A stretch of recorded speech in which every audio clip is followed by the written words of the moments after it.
I, Clara Josephine Wieck, was born in Leipzig on September the 13th, 1819. I have lived my entire life in music. I sit here as my daughter Marie, who has so selflessly devoted her whole life to me, tends me morning and night. A mother is so glad to find a friend in her eldest daughter. So I've created this new show, I, Clara, which, in comparison with my existing show, Beloved Clara, which just focuses on her relationship with Robert, I wanted to bring a broad aspect. So I want people to know about her childhood, her prodigy childhood. Of course, the relationship with Robert and Brahms, but also what happened to her after Robert died. When I was just 9 years old, I met the great virtuoso violinist Paganini. My father, who was never shy about these things, introduced himself to the great man. Paganini was unusually gallant towards me. He gave me a special seat of honor on his concert platform. And later I played for him my newly composed Polonaise in E flat. He appeared to like it very much.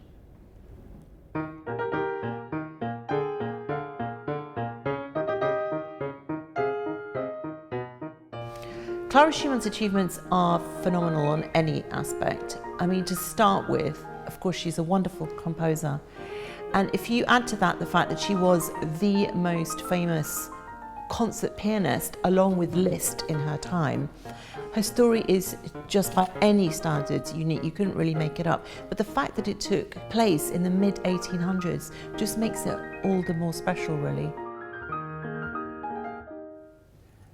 When he was just 20, Robert sought out my father and asked him if he could become his student. He moved into the house and became part of the family. I was then just 11.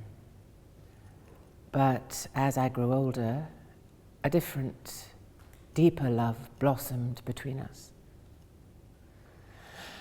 When my father found out about this love, he was furious. And he told me that if I ever saw Robert again, he would shoot him. But we found ways to communicate, either through music or through friends delivering our secret correspondence. Dearest Clara, how close you seem to me, my darling, darling Clara. So close that I feel as though I could hold you.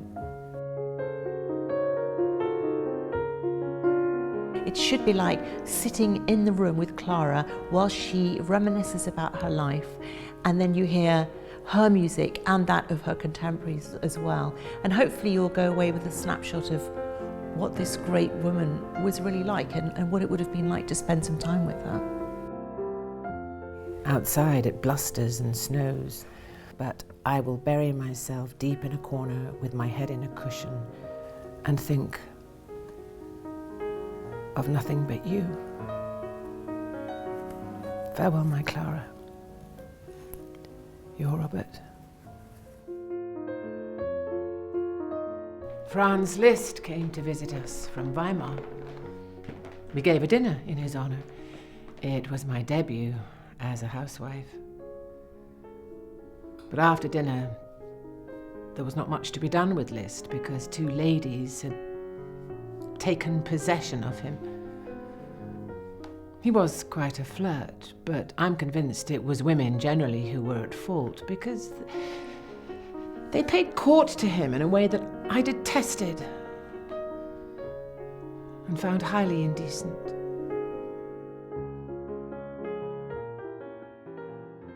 When I was then invited to Russia, he insisted on accompanying me, even though the very idea filled him with terror. And he couldn't accept the attention I received. He was no longer Robert Schumann, but Madame Schumann's husband. One evening, a very ill-informed patron turned to Robert and asked, "And does Mr. Schumann play?" He glowered at me, and we barely spoke for days.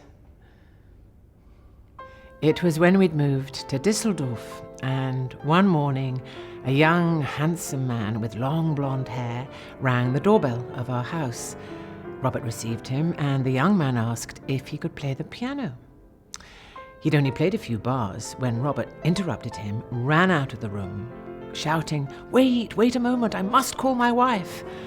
I came downstairs to meet our new guest, and he introduced himself as Johannes Brahms. He was sent as if from God.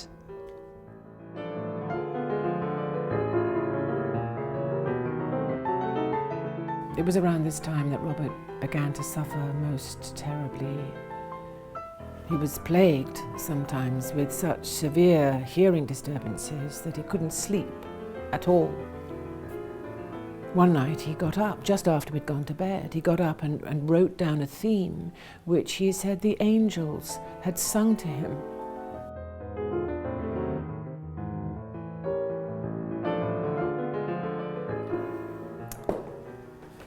Brahms and I arrived at Endenich half an hour after my Robert died. I stood by the body of my passionately loved husband and was calm. All my feelings were of thankfulness to God that he was finally free. Oh, if only he'd taken me with him. I felt that all my happiness was over. I prayed to God to give me strength to live without him.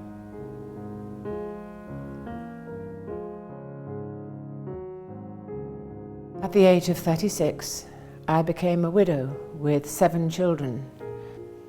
I realized it was my sole responsibility to provide for all their needs. I needed to give concerts for 10 months out of every year.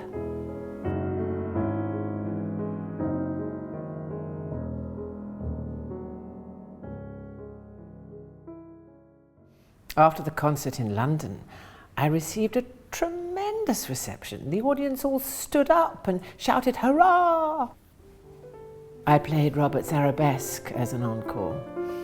Later, when I left the concert hall and went to my carriage, which was about 11 o'clock, there was quite a crowd waiting for me and waving their handkerchiefs and crying out, "Come back soon, Frau Schumann." It was quite charming.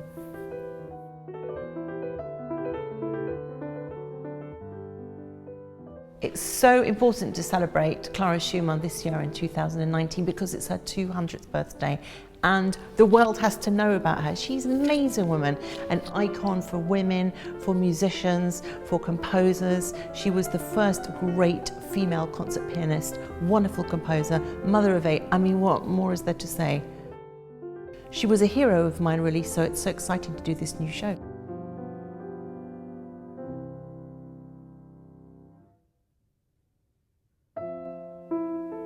Today I was quite alone in the chapel, and it seemed to me that God told me to live only for you, Robert, the man I always carry in my heart. How love can make one receptive to everything beautiful. Music has always been the true home of my soul. It's everything to me. It is the materialization of everything divine. It has been my temple and my religion. To me, it is the very air I breathe.